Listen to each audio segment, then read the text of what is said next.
maa leen di fay di am mbégte ci dalal leen.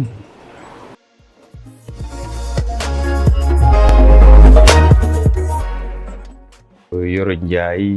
jóge Bawol nekk gone ak Bawol léegi paaw Bawol la quoi au lieu de donc Bawol laa jógee fa laa màggee fa laa jàngee fa laa defee lépp fa laa démarré li nga xamante ne bi moom ci laay yëngu muy moom la ma yàlla natoo muy musique. Donc depuis nag 96 laa fay jógee ñëw installé wu presque Dakar quoi entre 96 97 laa ñëw installé wu fii depuis lors maa ngi fii événement laay dem Mbacké donc sama activité yëpp fii la donc ñëw fii c'était pas évident. Ci ku jógee Mbacké ñëw war a def musique bëgg a dundee musique donc gàllankoor yi xawoon na bari jafe-jafe yi xawoon na bari donc il fallait que ma boole ko ak leneen loo xamante ne bi ça dina ma dimbale pour mu mun dundee musique parce que musique bi rek comme dama ci doon door mënu moo ci woon yaakaar dara daal donc il fallait que ma am ay liggéey yu ndaw. Donc def naa yu xale yu góor yi di def yëpp muy ay métier ambulance sax jaar naa ci donc jaayantu fii j'étais un peu artiste aussi ci beneen domaine maanaam dama doon coiffé dama mënoon wat trop ay wat ak ay affaires yooyu dama ko mënoon source de revenu la woon pour man dama doon defar ay pendentif yoo xamante ne bii donc dama ko doon liggéey sama loxo di ko jaay dama xaw a bëggoon ci lépp loo xam ne dafa doon toucher art dama ci xawoon am tuuti xereñteef. Donc je touchais à tout mais loolu yëpp c'était pour dimbale musique bi nga xam ne moom laa doon def donc parce que j'étais conscient que pour nga dundee musique il faut nga dundal ko ba pare donc voilà investissement bi nga xamante ne bi moom ngay def ci musique bi pour que ëllëg mu mun la jëriñ dara donc loolu la woon quoi donc loolu mooy li nga xamante ne bi foofu laa démarré ba nu ma ñëwee ba après ma atterrir au Club Med. Foofu laa doon liggéeyee en même temps ñu dem fa ñu jël ma en tant que employé ma fay liggéey ba pare di leen proposer samay talent musique di fa jouer en même temps donc ce qui fait que amoon naa fa ñaari source de revenu muy musique bi commencé ma fay liggéey bi ma doon liggéey aussi foofu en tant que employé donc looloo tax ñu bari pratiquement sama début yu xamuñu ma.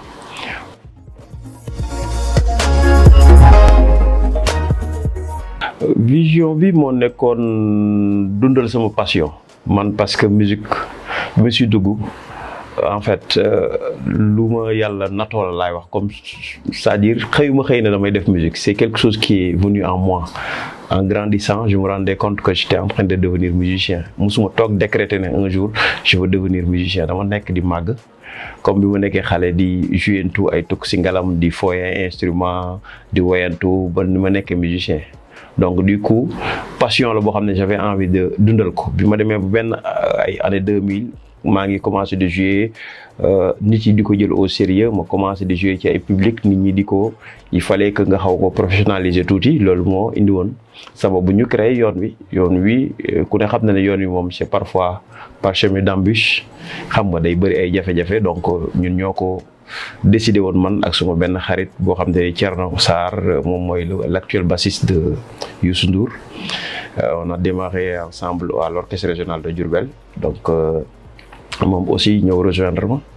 on était que deux ak benn percussionniste noonu la ñu nekkee ci hôtel bi foofu lañ créé yoon wi quoi du animé foofu si bar bi ay happy hour donc yoon wi noonu la juddoo après voilà ñu tegu ci yoon wi rek pour dem yoon wi moom amul arrêt.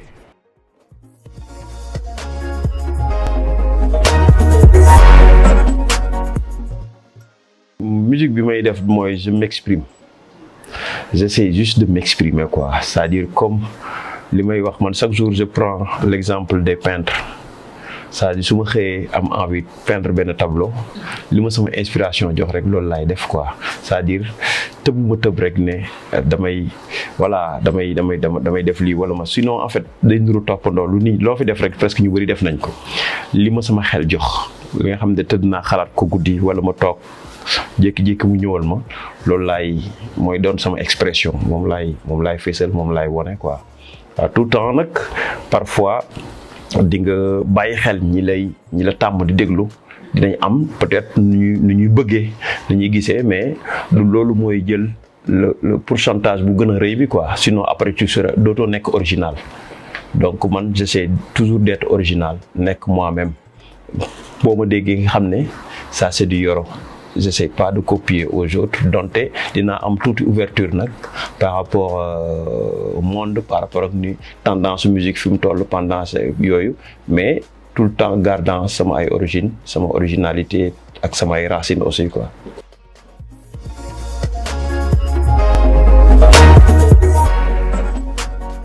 risques yi nag man je crois que yàlla moo lay musal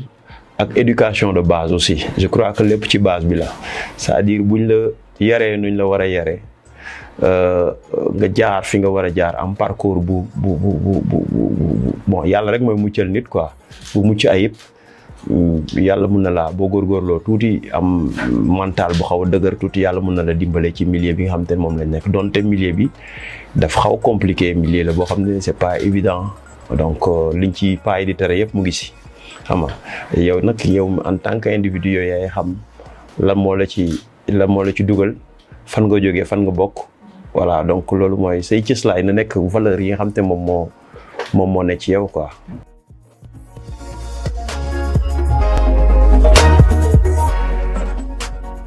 waaw en fait xam nga képp kuy def musique da ngay bëgg mu fees da ngay bëgg nit ñi xam ko donc d'autant plus que da ngay def musique boo xam ne dafa open da ngay bëgg vraiment à ce que mu wër àdduna donc comme ñu naa fekk fii nit ñi di def mbalax pur et dur donte mbalax man dama koy def bëgg naa ko trop mais il faut pas faire que ça parce que boo koy def du te am problème nga exporter ko quoi xam nga te d'autant plus que am na ñu koy def déjà te mun ko lool xam nga donc il faut pas que marché boobu c'est un peu saturé donc moo taxoon ma ubbi sama musique par rapport ak voyage yi nga xamante ne bii jot naa ko def Italie bien avant sax nit ñi di ma xam yooyu moo ubbi woon samay bunt ba ma génnee sama album international au niveau de l'Italie à travers Ethno World donc mu génnee après ma defaat beneen remix de cet album pour tropicaliser ko waaw pour que mu gën a mën a parce que bu fàtte ne mos naa premier album bëgg dem morceau bëgg kii comment dirais-je album bëgg dem dama ko génne woon c'était plus light c'était plus folk xam nga mais avec bi ma ko remixé sur le titre de nit ay ñoom xarit ak yooyu loolu moom moo def vraiment le grand public.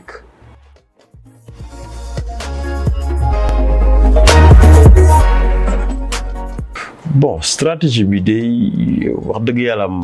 man ci originalité laa ko teg rek c'est-à-dire di def loo xamante ne bii même parfois c'est risqué les gens mën nañ la bañ a comprendre mais artiste dafa war di jël ay risques comprendre da nga war di jël ay risques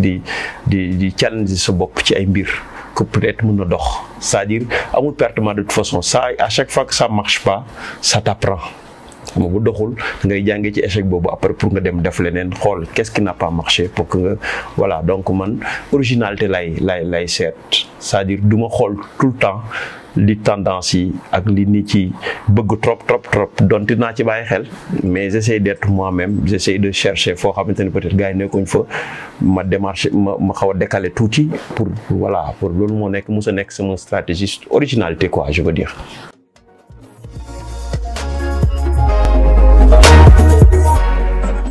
bon mën naa la wax ne ndimbalu yàlla aussi bokk na si parce que man jànguma management ak kii jànguma management jànguma marketing donc sama instinct laay demee donc li ma xalaat ne ak expérience bi nga xamante ne bii moom laa jotoo am ci bi may commencé def musique ak yëg-yëgu doomu aadama yi nga xamante ne mooy suma base sama fan base ci lay sukkandiku pour lancer sama ay affaire mun naa dox comme mun na bañ a dox quoi.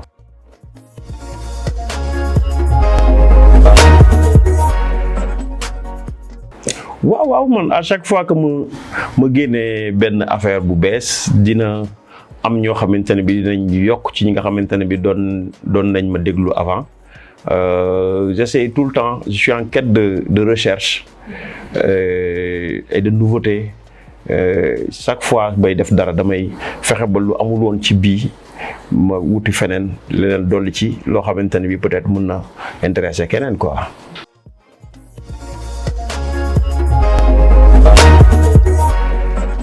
waaw Yaay Kane en fait dañu nekk ci jamono boo xamante ne bi maanaam réseaux sociaux yeeg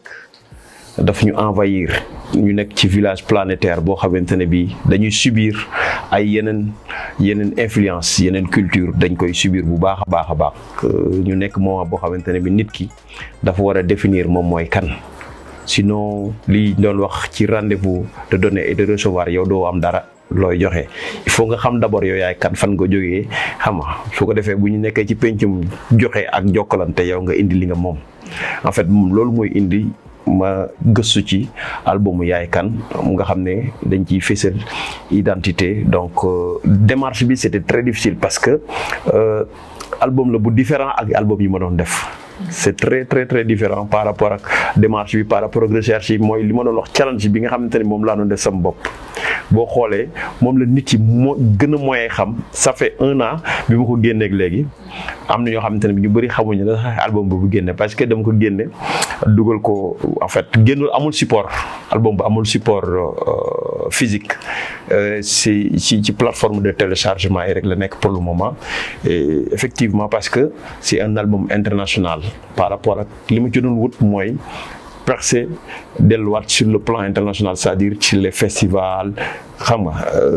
en fait marché boobu laa gënoon ciblé quoi pas marché local bi typiquement donc moo tax ñu bëri Sénégal fii xamuñu sax existence album boobu à part benn boo xoolee benn clip laa si def mooy bi ma def ak Awadi donc amaatul beneen vidéo malheureusement xam nga Sénégal parfois boo deful mbalax trop en général c'est un peu difficile pour que promo bi jàll mais d'ici peu inchallah je suis en train de travailler sur ci yeneen vidéo yoo xamante ne bi mi ngi ci biir album boobu pour gën a soqali promo bi encore davantage.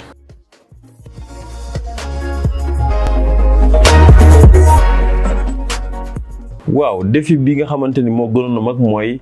le fait que mu wër ba nit ñi comprendre démarche bi nga xam ne moom moo ma taxoon a jóg quoi c'était très très difficile financièrement su ma ko mënee def loolu parce que dama amoon partenaire bu mel ni francophonie ñoo ma gunge woon pour ma def cette initiative là def compilation bi en même temps festival bi mun naa ne ak compilation bi sax bokk ci woon man maa jël sama initiative bopp pour def ko parce que francophonie ñoom dañ lay accompagner ci par exemple nga doolee sa entreprise loolu moo nekkoon but bi mais man dama bëggoon give back quoi c'est-à-dire comme jox nañ ma matériel renforcer ma sama studio truc comme ça donc man li ma mënoon def en contrepartie dama boole ci projet boobu produire ay jeunes ba pare accompagner leen ci benn festival pour que ñu am tuuti visibilité mais malheureusement sama réew fii en fait adhéré wuñu woon trop ci projet bi au ministère de la culture accompagner nañ ma mais accompagnement bu xaw a faible par rapport ak man li ma bëggoon ak dimension bi ma ko bëggoon yóbbu xam nga malheureusement demeewul woon noonu quoi.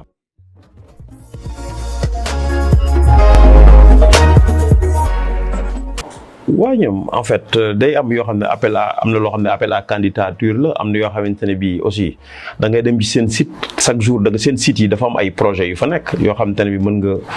soumissionner xam nga pour bokk ci projet comme ni ñuy def nii rek comme yenn organisme yi nga xamante ne bi ñi ngi jàppale culture wala ñuy jàppale yeneen secteur soo ko gisee da ngay dem nga inscrire dugal sa dossier buñ la jëlee après là mën nañ la accompagner quoi noonu dong la c'est-à-dire mbir nag boo ci nekkee da ngay il faut aller à l'information da ngay dem ci secteurs yi nga xamante ne bi ñoom ñooy accompagner culture ñooy gunge yenn xeetu structures yi nga dem soumissionner voilà quoi ak sa profil ak li nga doon yooyu yëpp je crois que soo demee bind projet bu éligible je crois que mën nañ la accompagner quoi loolu dong la.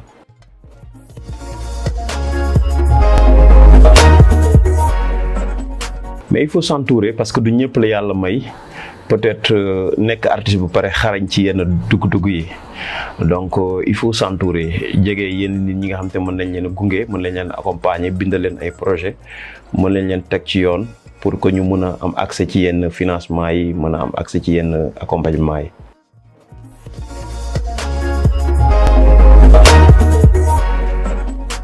waaw en fait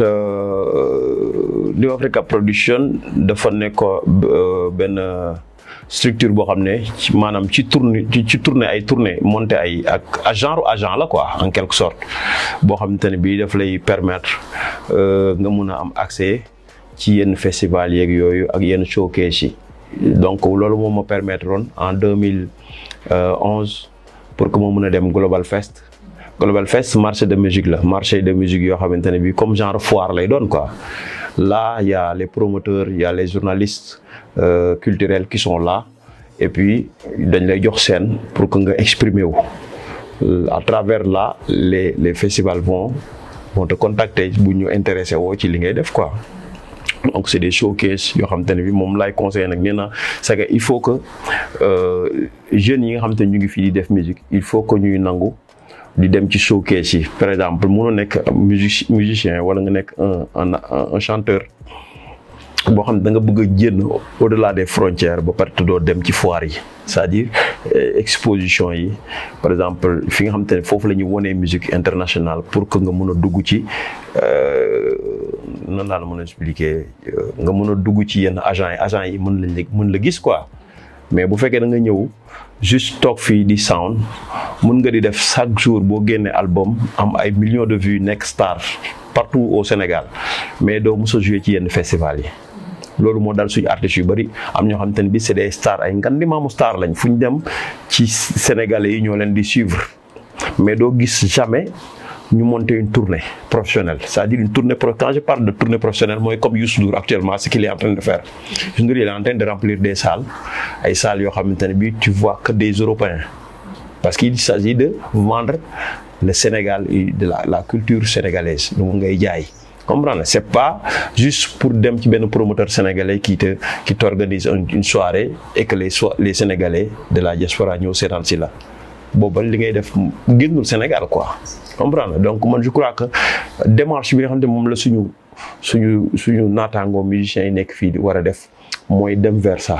c'est-à-dire il y a plus de l'un n'empêche pas l'autre mën nga teg fii di def sa mbalax bu neex di jouer un peu partout truc comme ça mais fais un projet parallèle qui te permet nga mën génn pour jouer pour beneen public loolu aussi je crois que lu am solo la pour que mais je crois que foofu dañ ci am ay limites yu bari par rapport ak voilà quoi suñu boy yu bari yi fi nekk quoi.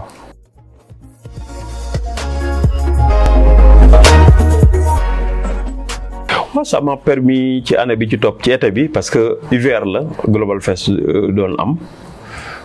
ça m'a permis ma def ay quelques festivals vraiment def benn tournée ci été boobu ay dates yu am solo donc je crois que loolu ku nekk en tant qu'artiste rêve nga jouer ci yenn festival yi tukki ci à travers ta musique jaay sa culture quoi loolu defe naa ne lu am solo la. Donc mais malheureusement aventure boobu yàggul après à cause de ay jafe-jafe par rapport ak promoteur bi donc depuis lors bi ci jógee ci laa ñëw nag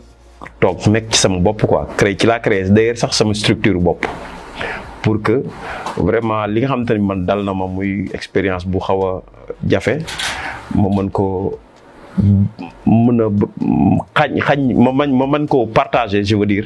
ak suma jeune génération bi nga xamante ne bi ñoom ñooy ñëw képp ku ma ci mën a liggéeyal wala ma mën la conseiller pour nga mën la éviter yenn affaires yi quoi.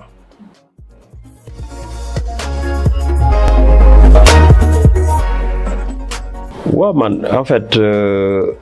man su may voyager léegi lu ci ëpp c'est des ay promoteurs ay partenaires. yoo xamante ne bii ñoom ñoo lay gis à travers sa liggéey ñu woo la après ay discussion voilà ngeen su ngeen d'accord ngeen signer un contrat après là soit dañ lay jël ak sa groupe yëpp soit ñu ne la on n'a pas de moyens maintenant est-ce que tu peux te déplacer boo ñëwee on te fournit l'équipe ngeen jouer fii trop de xam nga léegi sénégalais yi ñu ngi un peu partout les musiciens. Donc s'il y a pas de budget, tu as envie vraiment de jouer, d'honorer le contrat, parfois da ngay def ay compromis, parfois nga dem yow kese boo demee nga jouer ak sa yeneen musiciens yi nekk foofu. Répéter quelques jours après nga def sa spectacle après nga ñibbi si quoi. Bu fekkente ne bi c'est un grand festival maintenant boo xamante ne bi am na doole nga xam dina mën a jël ay billets d'avion ak prise en charge là da ngay dugal sa groupe bi yëpp ñu dem ñu voyager quoi. Moo tax man je conseille à tout le monde de faire souvent des formules, c'est-à-dire ay formules yu light ak formule yu mag. Par exemple soo gisee groupe bu mel ni Frère Guissé par exemple ñuy mun di voyager parce que dañu léger, ils sont que 3. Par exemple ñoom 2 lañ ak parfois ñoom 2 kese ñooy dem bu ñu demee jouer ak benn percussionniste, ce qui fait que même à travers l'Europe mën nga voyager ci benn van bu ndaw mën nga ci wër Europe bi yëpp. Donc c'est foofu la affaire bi toll parce que léegi affaire bi dafa metti, festival yu bari duñu am budget bi bu mag yenn groupe yi rek la ñuy investir. Par exemple ñu mel ni ay Youssou Ndour ay Bona Boy ñoom rek ngay gis ñu indi ay groupe bu parfois même daara ji buy voyager en général faada mooy dem ak ndongo bu ñu demee ils trouveront des musiciens yu leen accompagner foofu parce que souvent salle yi leen di jël wala promoteur bi il a pas les moyens. Soo buggee jël groupe bu 10 personnes wala 20 personnes nga jël leen fayal leen ku nekk billet d'avion boo xam de plus de 1000 euros bu ñu ñëwee seen prise en charge sur place ça devient très lourd. Donc moo tax souvent ñu bëri léegi dañu am tendance soit ñuy dem léger wala ñuy dem ñoom kese quoi.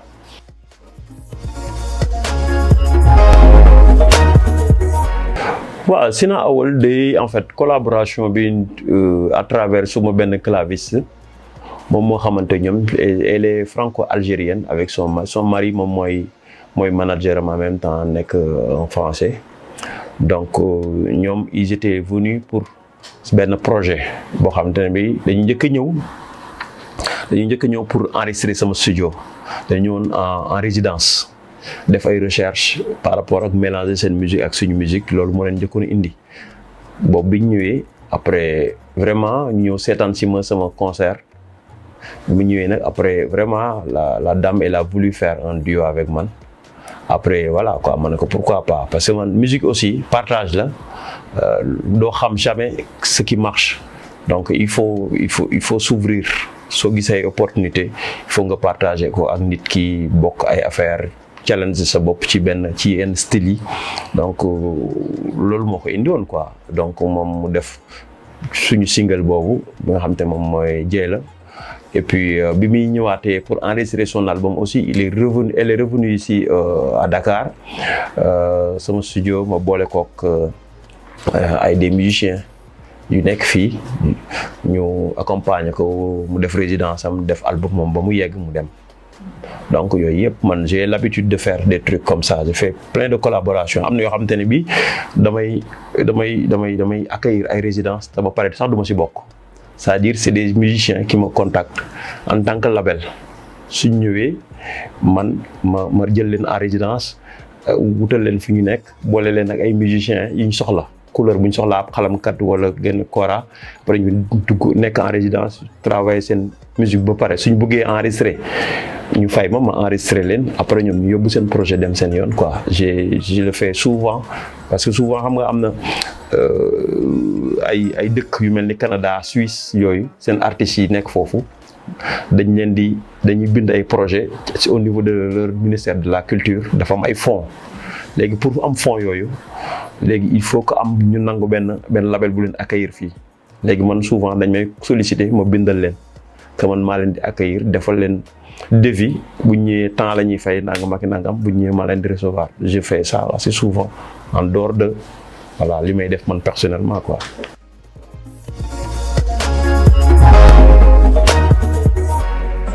Son partenaire c'est sensibilité rek la feeling la affaire bi parfois doo jékki-jékki da ngay gis nit ça passe quoi da ngay gis wala nga nekk ci benn projet di ko liggéey projet bi automatiquement te fait penser à quelqu'un noonu lay demee wala nga nekk ak nga xamanteeg benn artiste boo xamante ne bii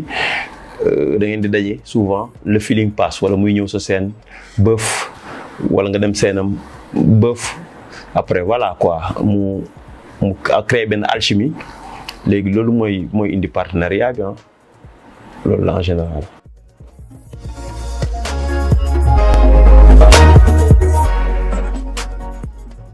Je sais pas bon mooy persévérer rek liggéey quoi liggéey man boo gisee ma nekk sama kër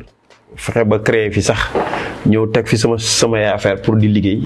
maanaam pour bañ a waste time la quoi c'est-à-dire saa yu ma amee inspiration nga xam ne dafay nekk à côté damay jóg rek ñëw toog mun naa togg fi ay affaire mun naa toog au lieu may wër di taxawaalu su ma toogee daal ba fàtt parfois mun naa génn dem géej.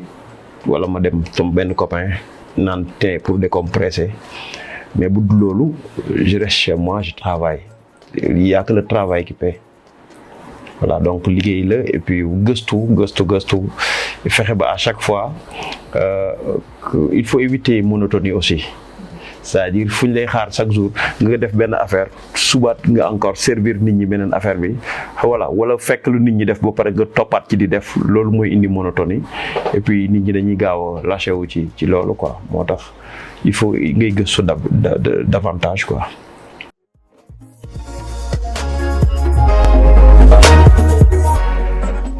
Bon ambassadeur moom defe naa ne képp kuy sénégalais di yëngu ci secteur d'activité bu munti doon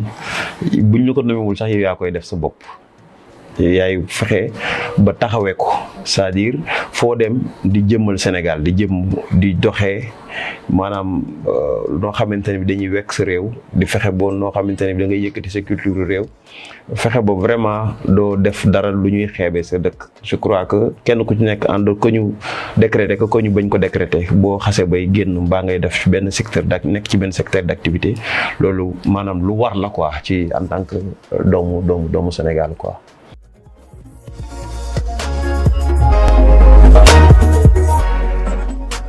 waaw li ma mën a wax mooy mën nga roy mais bul toppandoo c'est-à-dire soit toi-même soit original nekkal c'est-à-dire indil dara c'est-à-dire mën nga toppandoo par exemple man ce que je fais mos naa seeti Youssou Ndour je lui ai dit que su ma defee musique yow bokk nga ci li tax may def musique quoi mais man gëmuma nekk toppandoo Youssou Ndour quoi mais je veux m'appuyer sur les valeurs de Youssou Ndour pour créer Yoro Ndiaye. C'est-à-dire maanaam li tax maanaam détermination bi Youssou Ndour am ñëpp xam nañ ne liggéeykat la ñëpp xam nañ ne day voilà quoi kuy def nii la